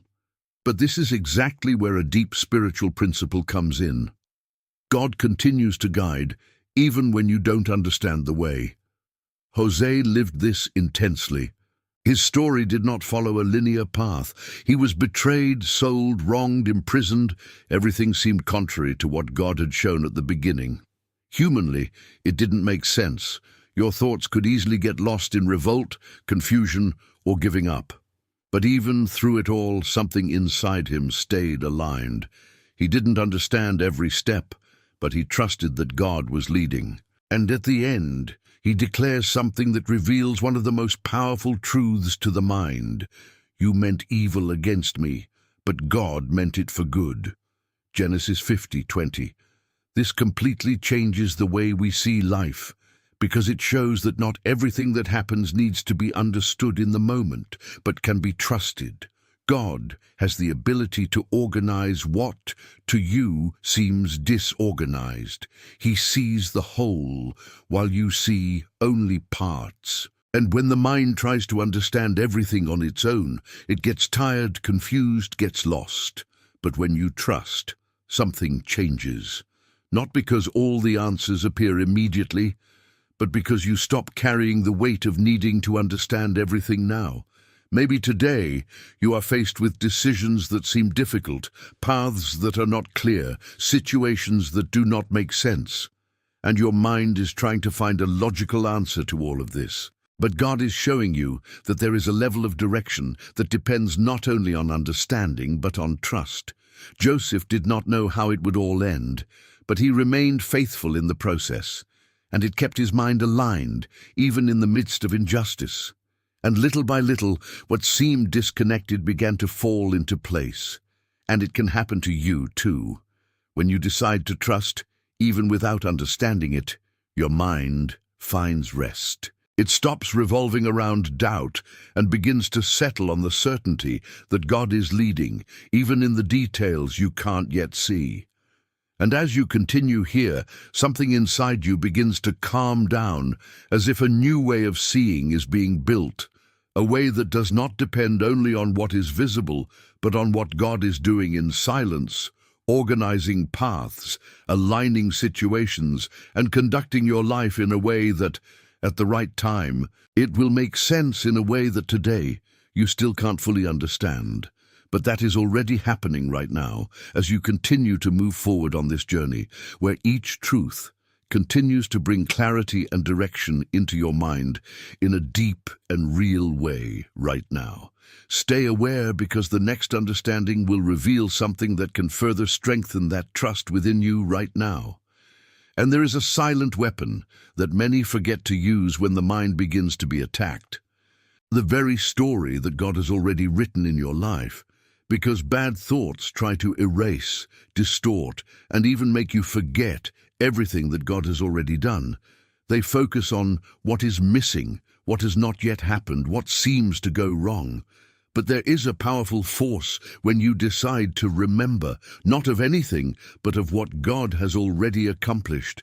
The man who was born blind experienced something that no one could take away from him. He had no theological arguments, he had no profound explanations. He did not know how to answer all the questions they asked. But he had something that no one could deny: experience. And when he was pressed, questioned, put against the wall, he replied simply but unshakably, "One thing I know, and that is that having been blind, now I see." John 9:25. This is powerful because it reveals that when the mind is being confused, the testimony becomes an anchor. He didn't try to understand everything. He stuck to what he lived. And maybe today your mind is full of questions, doubts, thoughts that try to destabilize you. But there is something that needs to be brought back now: what God has already done for you. Times when he responded, when he opened doors, when he sustained you when it seemed impossible to continue. Because when you connect with that, something changes. Thoughts lose strength because there is a greater truth occupying space within you. You may not understand everything that is happening now, but you know who God has already been in your story, and that sustains your mind in the present. Testimony is not just a thing of the past, it is a spiritual tool for the now. He reminds you that God hasn't changed, that he keeps on working even when you don't see clearly. And the more you bring it to memory, the more your mind gets stronger. Doubt loses space, insecurity decreases, and faith begins to grow silently but firmly. And perhaps what you need today is not a new answer, but a new memory. Remember where God has already taken you from, how he has already sustained you, how he has already made the impossible come true in your life, because it reorganizes your thoughts, repositions your mind, and gives you back the firmness that seemed to have been shaken. And as you continue here, something begins to be rekindled within you, like a flame that was small, but now begins to grow again, fed by the vivid memories of what God has already done, and that continues to be proof that he has not abandoned you at any time, not even now, as you continue to listen and be transformed by these deep truths that continue to align your mind in a spiritual and real way in this exact moment. Few people will fully understand what is being revealed here, but if you have made it this far, there is something special going on inside of you. Stay until the end, because there is still an essential part of this journey that can consolidate all of this in an even deeper way and definitively transform the way you deal with your thoughts from now on. And there is an even deeper level that needs to be activated within you, because so far you have learned to discern, to renew, to trust. But now is the time to understand something that completely changes your position in this battle. You are not a passive victim of your thoughts. You have been given authority over them. Many live as if they were at the mercy of their own mind, accepting everything that arises, reacting to every thought as if it were inevitable. But Jesus revealed something completely different. Throughout his ministry, he demonstrated absolute dominion over the spirit world. He did not negotiate with that which did not come from God. He did not accept interference. He simply exercised authority. Spirits were expelled, situations were transformed, environments were changed with a word. And then, at a turning point, he declares something that applies to you as well. "Behold, I give you power to tread on serpents and scorpions." Luke 10:19. This means that there is a liberated authority, a spiritual position that does not depend on emotion, but on understanding. And when you don't know that, you live below what God has given you. Bad thoughts come to dominate you because you believe you can't do anything about them. But when you understand who you are in God and the authority that has been placed in your hands, something changes. You stop accepting everything automatically. You start to position yourself. Thoughts of fear are no longer welcomed. They are confronted. Ideas that weaken you are no longer fed. They are rejected. There is a firmness that begins to be born within you, not based on its strength, but on the authority that comes from God. And that doesn't mean that thoughts will never come again, but it does mean that they will no longer have the same power.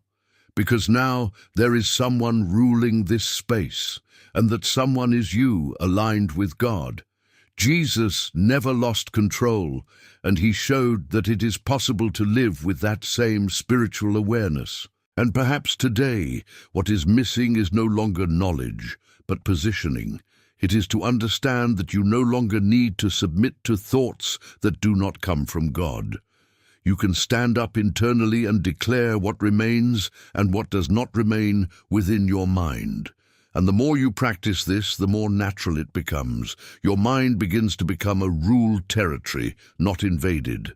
A place where truth has a voice, where peace has space, where God has dominion. And as you continue to listen, something inside you begins to strengthen, as if a new posture is being formed, a posture of someone who no longer accepts to live hostage to his own mind, but who begins to walk with authority, clarity, and firmness, knowing that what God has established within you is greater than any thought that tries to weaken you right now as we continue to advance on this journey where each truth continues to consolidate within you a new way of thinking, feeling and living spiritually and aligned with God. At this very moment, stay tuned, because the next understanding will reveal something even more transformative that will deepen all of this within you definitively. And after all this, there is a truth that needs to become clear within you, because it completely changes the level of this battle. Overcoming bad thoughts is not just about resisting, it is to be transformed. Because resisting is important, but if everything remains the same inside, the fight never ends. You even overcome a thought today, but it comes back tomorrow, with another form, with another intensity. But when there is inner transformation, something deeper happens. The root changes, the way of thinking changes. The mind ceases to be a field of constant conflict and begins to become a place of alignment. And no one represents this as strongly as Saul. He had convictions, firm thoughts, a decided mind, but completely out of line with God. He believed he was right while pursuing what God was doing. Until, in a real meeting, everything changed. It wasn't just a correction of behavior, it was a complete transformation of mentality. Saul becomes Paul, and God declares of him, "This is unto me a chosen vessel to bear my name before the Gentiles." Acts 9:15. This shows that God saw not only who he was, but who he could become. And that's the deepest point of it all. God isn't just trying to improve your thoughts, he's forming a new mind within you, an aligned, renewed, strengthened mind. Bad thoughts lose strength, not only because you learn to fight them, but because you no longer think the same way you used to. There is a new structure being built within you, and maybe today you still find yourself struggling with things that seem old, repetitive, difficult to overcome. But God is working beyond what you can realize. He's not just dealing with what comes up, he's transforming who you are on the inside. And it takes you to a new level, a place where the mind is no longer ruled by the past, nor by momentary emotions, but by the truth that has been established in you. Paulo not only changed his attitude, he started to see everything differently. And that's what God wants to do with you. Not only to ease your mind, but to completely revamp the way you think, react, and live. And as you listen to this, something begins to make sense in a deeper way, as if pieces are falling into place within you, showing that this journey is not about fighting thoughts alone, but about allowing God to completely transform your mind from the inside out, in a definitive and real way, from this moment on. And if that message is bringing answers you needed to hear, Don't let it pass as something common. Write in the comments, I trust in God's action, not just as words, but as a decision to allow this transformation to continue to happen within you as we continue to move forward together on this journey where what comes next can touch even more deeply what God is doing now within your mind and heart at this very moment. And after everything that has been revealed so far, there is a point that defines whether this transformation will remain or if it will only be momentary. Vigilance. Because it is not enough to understand, it is not enough to feel, it is not enough to live a moment of clarity. It is necessary to protect that which has been built within you. The transformed mind still needs to be guarded, and this is where many get distracted. They think that after a spiritual breakthrough, everything will be settled forever. But the most dangerous attacks are not the overt ones, they are the subtle ones, those that enter slowly, almost imperceptibly, taking up space, little by little, until when you realize it, they are already influencing your thoughts again. Jesus showed this clearly in Gethsemane. He knew what was coming. He knew that this was a decisive moment. And then he warns the disciples, "Watch and pray, lest you enter into temptation. Indeed, the spirit is willing, but the flesh is weak." Matthew 26:41. But what did the disciples do? They slept. And this detail reveals something profound. They were not in sin. They were not doing anything wrong in an apparent way. They were just distracted. And often, this is exactly how the mind becomes vulnerable. Not because of big mistakes, but because of constant small distractions. Spiritual vigilance is not living in tension, it is living consciously. It is noticing what is coming in, what is being fed, what is taking up space within you, because bad thoughts rarely come with warning. They start as small ideas, small suggestions, small detours, and if they are not noticed, they grow. Therefore, to watch is to be attentive. It is not allowing any thought to remain unfiltered. It is to maintain a constant connection with God, not just in difficult times, but at all times. Because it is this connection that keeps your mind sensitive, alert, protected. And maybe today you are realizing that it was not a big moment that destabilized you, but small things accumulated over time, small thoughts that you let go, small distractions that were taking up space. But from now on, this may change, because when you turn on surveillance, you start noticing it before it grows. You interrupt before you dominate. You position yourself before it becomes a cycle again. And this brings a different security, not based on the absence of attacks, but on the ability to identify them and not allow them to advance. And as you continue here, something inside you begins to adjust once again, as if a new layer of consciousness is being formed, a more sensitive, firmer, more aligned attention, which allows you to walk with more stability, knowing that what God is building within you can be protected, strengthened, and kept alive through a vigilant mind, connected with Him at all times right now. And keep awake, because the next understanding will further deepen this process of inner strengthening that is happening within you in a silent but extremely powerful way.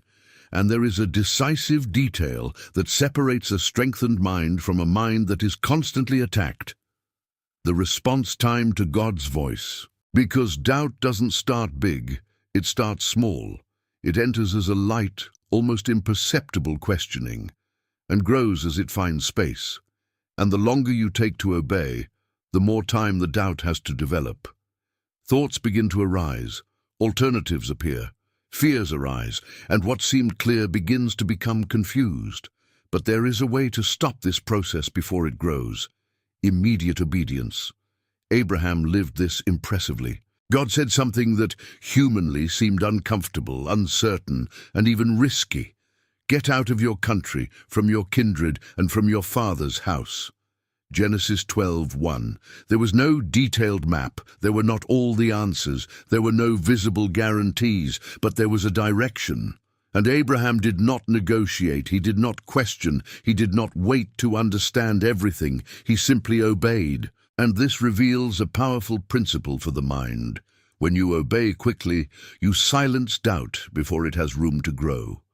Because doubt needs time to develop. It feeds on excessive analysis, attempts at control, the need to understand every detail. But obedience breaks this cycle. It places your mind in alignment with God before fear has a chance to take over. And maybe today you are exactly at that point where God has already spoken something to your heart, has already brought a direction, has already placed a step before you. But your mind is trying to process too much, question too much, understand too much. And in that space, thoughts begin to multiply. But God is showing you that there is a simpler, more direct, and more powerful way. Trust and act. Because when you move based on God's direction, your mind is strengthened. He stops living trapped in possibilities and starts walking in purpose. And that creates security, not because you understand everything, but because you know who is guiding you. Abraham did not have all the answers, but he was convinced of who had spoken. And that was enough. And the more you practice this, the more your mind adjusts. You begin to realize that you no longer have to live trapped in indecisions, in cycles of doubt, in thoughts that paralyze you. There is a clarity that is born of obedience, a firmness that is built in movement. And as you continue here, something within you begins to align once again, as if a new disposition is being formed, a readiness to respond to God's voice without hesitation, without negotiating, without allowing doubt to take over, because you now understand that immediate obedience not only leads you, but also protects your mind from paths that once confused you, and this begins to generate within you a different, firmer, more confident stability, more aligned with what God is building in your life right now as we continue to move forward on this journey where each step strengthens your mind and your faith even more deeply. And really at this very moment, stay tuned, because the next understanding will reveal something that will complement all of this in an even more transformative way within you. Now same. And there is a detail that many overlook. On this journey of mind transformation, you were not called to walk alone, because when the mind isolates itself, it becomes more vulnerable. Thoughts begin to echo without confrontation, distorted ideas gain strength, negative emotions intensify in silence. And, little by little, what could be dealt with clearly becomes an increasing burden. But God, in His wisdom, never designed a solitary walk. From the beginning, He established something powerful: communion. The early church lived this intensely. The Word says, and they continued steadfastly in the apostles' doctrine, and in fellowship, and in the breaking of bread, and in prayers. Acts 2:42. This was not just a religious habit. It was an environment of empowerment. They walked together, shared, prayed for each other, supported each other spiritually. And this created a protection for the mind. Because when you are connected with people who also seek God, your thoughts are not without direction. There is alignment, there is correction, there is support. What alone would seem confusing, in communion finds clarity. What alone would seem heavy, together becomes lighter. And maybe today you are facing thoughts that have gained strength precisely because they are being carried in silence. No exchange, no support, no someone to bring a word of truth at the right time. But God is showing you that there is strength in connection. Not just any connection, but a spiritual connection with people who are also walking toward Him. Because when you get close to that environment, something starts to change inside you. Bad thoughts lose space, because now there is light coming in. There is truth being shared. There is prayer being raised. And this weakens what once seemed so strong. Communion is not just company. It is a spiritual strategy. It's a place where your mind finds balance, where your faith is strengthened, where you're reminded of truths that you might have forgotten on your own. And the more you allow yourself to live that, the more your mind becomes stable. Not because you will never be attacked again, but because now you do not face it alone. There is a support, a base, a spiritual network sustaining you, and that makes all the difference. And as you continue here, something within you begins to recognize the importance of not carrying everything alone, of opening up, of connecting, of allowing God to use other people to strengthen your mind and your walk in a real and practical way right now, as we continue to move forward together on this journey, where each truth continues to build within you a firmer foundation, more secure and more aligned with what God is doing in your life right now. In the next few minutes, something even deeper will be revealed, something that can show you a spiritual key that few realize, but that has the power to break down old structures within the mind and make room for a level of freedom that you may never have experienced until now. So stay tuned, because this next truth can touch exactly the point that was missing to consolidate everything within you. And there are things inside the mind that didn't start yesterday. They did not arise from a specific moment, nor from an isolated situation. They are ancient structures, built over time, formed by experiences, words, pains, and repetitions. These are thoughts that have already become patterns, beliefs that seem like absolute truths, ideas that you don't even question anymore because you've gotten used to them. And that's exactly what the Bible calls strongholds. They are not just loose thoughts. They are firm, resistant structures that influence the way you see yourself, life, and even God. And breaking this is not simple, because it is not something superficial. It is deep, rooted, persistent. The story of Jericho reveals this in a powerful way. The people of Israel stood before a wall that seemed impossible to overcome. Tall, strong, impassable. Humanly, there was no logical strategy that solved that. But God doesn't just work on the level of the visible. He works on the spiritual level. And then he gives an instruction that seemed unusual: to go around the city for days, in silence, persevering until the right moment. And when the appointed time comes, something happens. And it came to pass, as the priests blew the horns, that the people shouted with a loud shout, and the wall fell down. Joshua 6:20. This shows that some barriers do not fall in a hurry, they fall with persistence. They do not fall by understanding alone, but by continual practice, by active faith, by constant obedience. And bringing this to your mind, there are fortresses that have been built over years and that are not going to disappear in a single moment. But that doesn't mean they can't fall.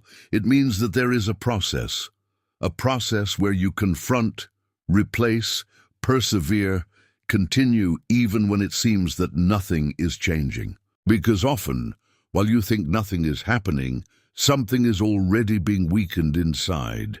Every time you choose not to believe an old lie, you are circumventing that wall. Every time you take a stand in truth, you're moving forward. Every time you stand firm, even without seeing immediate results, something is being prepared, and then comes the moment when what seemed impossible simply no longer holds. It falls.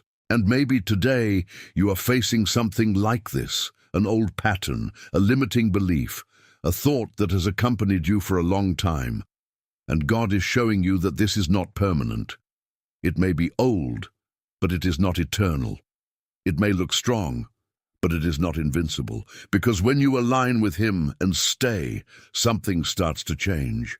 And as you continue here, something within you begins to gain a new perspective, as someone who understands that you no longer need to accept old structures as definitive, but that you can walk towards a freedom that, even if it is not yet fully visible, has already begun to be built within you right now, as we continue to move forward on this journey where each truth continues to tear down what once seemed unshakable within your mind of in this very moment. Stay attentive, because the next understanding will reveal something that will further strengthen this transformation within you right now. And there is a strength that many seek from the outside, but that God releases from within. Joy.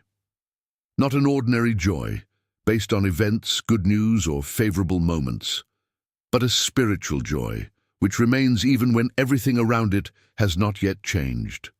And this joy is not just a feeling, it is a weapon. Because negative thoughts feed on heaviness, discouragement, constant sadness. They grow up in environments where hope is weakened and where the mind no longer sees a way out. But the joy of the Lord breaks this cycle. It changes the internal environment, alters the way you perceive, react, and sustain your thoughts. The people of Israel experienced this at a remarkable moment. After a time of falling, of distancing, of reconstruction, they finally hear God's word clearly again. And at that moment, something happens inside them. They begin to cry, recognizing all that had been lost, all that had been broken. But then comes a direction that completely changes the scenario. For the joy of the Lord is your strength. Nehemiah 8:10. This is profound, because at that moment, the strength they needed came not from perfect circumstances, but from a restored connection with God. The joy that is born from this connection does not depend on what is happening outside, but on what is being established within. And maybe today you are waiting for everything to get better so you can feel good, waiting for the answers to arrive and then have peace, waiting for the scenario to change and then breathe.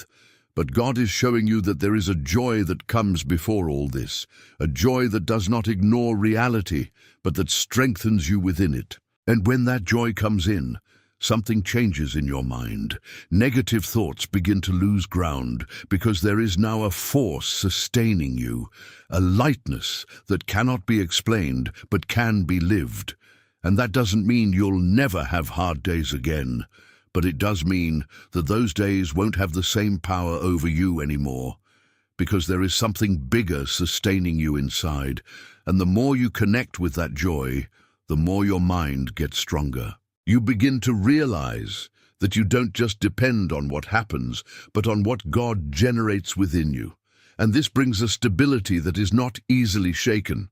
And as you continue here, something begins to ignite within you, like a silent but firm flame that does not depend on circumstances to exist, but on the presence of God to remain, bringing a strength that does not come from effort, but from the joy that He releases within you right now as we continue to move forward on this journey where each truth continues to strengthen your mind in a deep and real way. At this very moment, continue to be attentive, because what comes next will further cement this transformation within you in a way that can completely change the way you live from here. And there is an essential point that sustains everything you are learning so far, something that transforms knowledge into practice and faith into stability, spiritual discipline. Because a strong mind is not born only from intense moments with God, it is built on constancy. Just as an athlete does not become prepared in a single workout, but through repetition, effort, and consistency, the mind also needs to be trained. Paul clearly reveals this when he compares the spiritual life to a race, saying, "And everyone who fights from everything abstains." 1 Corinthians 9:25. This shows that there is an intentional process. It is not automatic. It does not happen by chance. It is a daily decision to align thoughts, choices, and attitudes with what God is forming within you. And perhaps what has been lacking is no longer understanding but constancy, because isolated moments even strengthen, but it is the repetition that sustains. The mind needs to be taught, day by day, to stay on the right path. And that involves discipline, setting aside time for God even when there is no will, meditate on the Word even when the mind wants to be distracted, pray even when it seems difficult. It is these small decisions, made continuously, that shape your mind in a profound way. And over time, what once required effort begins to become natural. The mind learns a new pattern. Bad thoughts don't disappear completely, but they find a different resistance within you. Because now there is training. There is a basis. There is firmness. And this generates stability. A disciplined mind does not waver with any situation, does not get lost easily, does not give itself over to any thought. It remains. And this does not mean perfection, but perseverance. It's about continuing, even when it's not easy. It's about staying focused, even when there are distractions. It is choosing God, even when other things seem more immediate. And the more you practice this, the stronger you become inside. Not in a visible way immediately, but in a real and continuous way. And perhaps today you are realizing that the transformation that God is making in your mind does not depend only on extraordinary moments, but on simple decisions repeated every day. And that changes everything, because now you understand that every choice counts, every moment matters, every step builds something bigger inside you. And as you continue here, something begins to take hold even more deeply, like a structure that is being built consistently, strengthening your mind in a solid, stable, and God-aligned way, in a way that is not just dependent on circumstances, but on an ongoing relationship that is being cultivated within you right now as we continue to move forward together on this journey that continues to transform everything from the inside out in a progressive and real way in this exact moment. At the end of this video, something special is going to happen. It's not just about listening, but about living.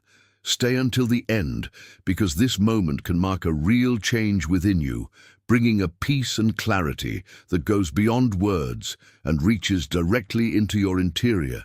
And there is a shift in perspective that has the power to completely transform the way your mind reacts to the present, when you begin to see beyond the now. Because many bad thoughts gain strength precisely because everything is being interpreted only by what is immediate, by what is visible, by what is happening at this very moment. And when the mind is stuck only in the present, any pain seems greater, any difficulty seems definitive, any problem seems the end. But when eternity comes into your vision, something changes. The weight decreases, the confusion loses strength, and what seemed unbearable begins to be seen in another way. Stephen lived this impressively. He was being stoned, surrounded by violence, rejection, and extreme pain. Humanly, it was a moment of absolute despair. But what happens there reveals a spiritual level that completely transforms the mind. The word says, "But he, being filled with the Holy Spirit, looked up to heaven and saw the glory of God." Acts 7:55. This is profound, because while everything around him was chaos, his mind was connected to the eternal. He didn't deny what was going on, but he chose not to limit himself to it. He elevated his vision, and when the mind connects with that which is eternal, bad thoughts lose power, because they only dominate when they manage to convince you that everything ends here, that everything depends on this moment, that there is nothing beyond what you are seeing. But when you understand that there is something greater, that there is a glory that goes beyond any pain, that there is an eternal purpose being built, your mind begins to reposition. Suffering is no longer absolute, pain is no longer definitive, and hope takes on a new dimension. Maybe today you are facing something that seems too big, too heavy, too difficult to bear. But God is showing you that there is a different way of seeing, not by denying reality, but by broadening the vision. Because when you look only at what's happening right now, you limit your mind. But when you lift up your eyes and connect with what God is preparing, something inside you is strengthened. There is a peace that does not come from the situation, but from the perspective. And this perspective changes everything. And as you continue here, something inside of you begins to rise, as if your mind is being pulled to a higher level, where that which once seemed so dominant begins to lose ground, because now you are no longer looking only at the present, but at that which is eternal, steadfast, and unshakable. And this begins to generate within you a different strength, a stability that does not depend on the moment, but on what God has already established beyond it right now, as we continue to move forward on this journey, where each truth continues to expand its vision and strengthen its mind in a deep and real way in this very moment. And if that word came to you and made sense in a different way, as if something inside you has been awakened now, don't ignore it. Perhaps it is a sign that God is taking you to a new level of understanding. If you feel this, write in the comments, "I believe, Lord," as a way to align your mind with this truth that is being revealed and allow it to continue growing within you as we go together on this path of inner transformation that is happening right now within you. And after all that has been revealed so far, one truth becomes impossible to ignore. It's not just about understanding, it's about delivering. Because while the mind tries to control, organize, and solve everything on its own, it continues to carry a weight that was never meant to remain. But when you elevate your vision, when you recognize that God is above all, the next step becomes clear. Trust fully. The word itself invites us to this place of deep self-giving. Search me, O God, and know my heart. Test me and know my thoughts. Psalms 139:23. This is not just a verse, it is an invitation to open up what is hidden, to allow God to touch even the thoughts you cannot organize on your own. Now, it's no longer about resisting with your own strength alone. It is time to put everything before God. Every thought, every fear, every doubt, every invisible weight that you have carried. He does not reject, He welcomes, He does not confuse, He brings clarity. So open your heart in this moment. Allow God to enter exactly where you need it most, because it is in this place of surrender that true transformation begins to happen within your mind. Beloved Father, your word reminds us that there is a place of peace that the world cannot offer, and today we cling to that promise. Thou shalt hold in peace him whose mind is set upon thee. Isaiah 26:3. It is before this truth that we place ourselves now, with open hearts, recognizing that we need you. Lord, we thank you for all that has been revealed so far. Thank you that, even in the midst of our internal struggles, the Lord does not abandon us. Thank you that your truth reaches us, corrects us, lifts us up, and shows us a path of liberation. Every word, every teaching, every direction was a proof of your care for us. Now, Father, we cry out for strength and wisdom. Strengthen our minds, Lord. Give us discernment to identify thoughts that do not come from you and courage to reject them. Teach us to stand firm in your truth, even when everything around us tries to confuse us. May our mind be aligned with your will, and may we live what we have learned here.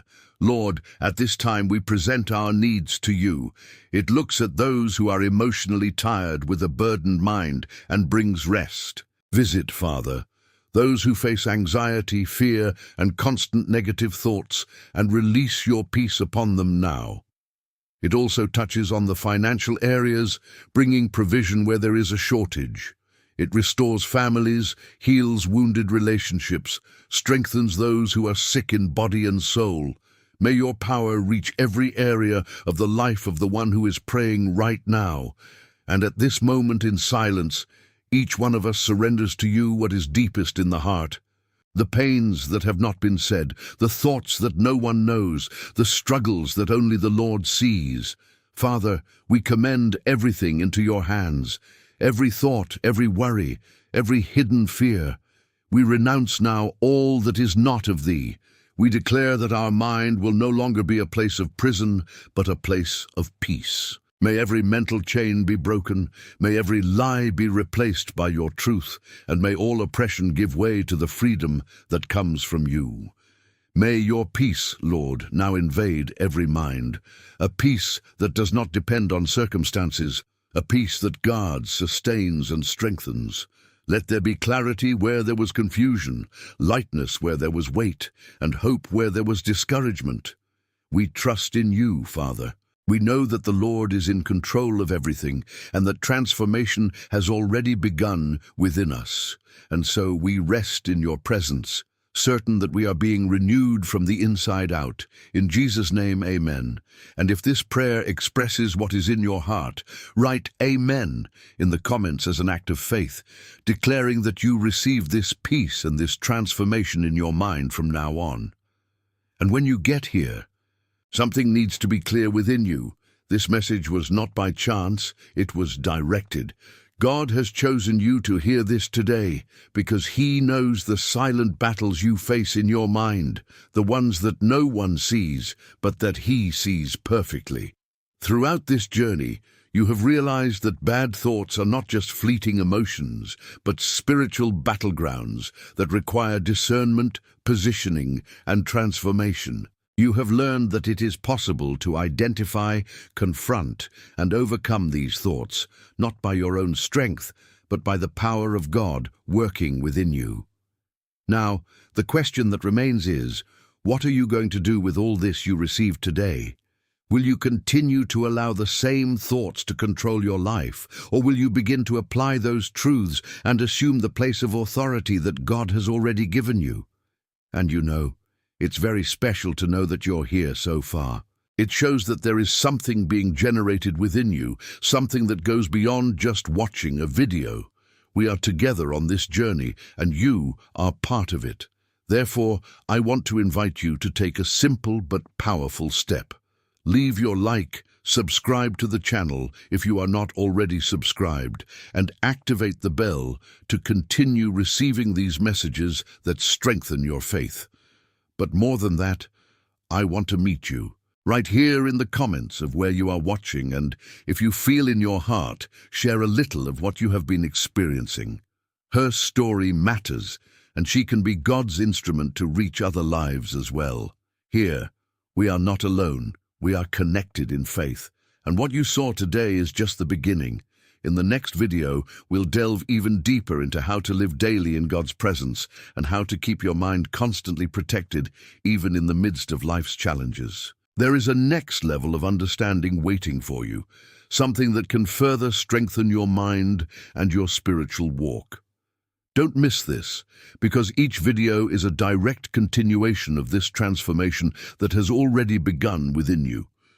Allow God to continue speaking to your heart. Take the next step on this journey by watching the next video that will appear here on the screen. In it, we will continue to learn how to live in God's presence and experience the fullness of His plans.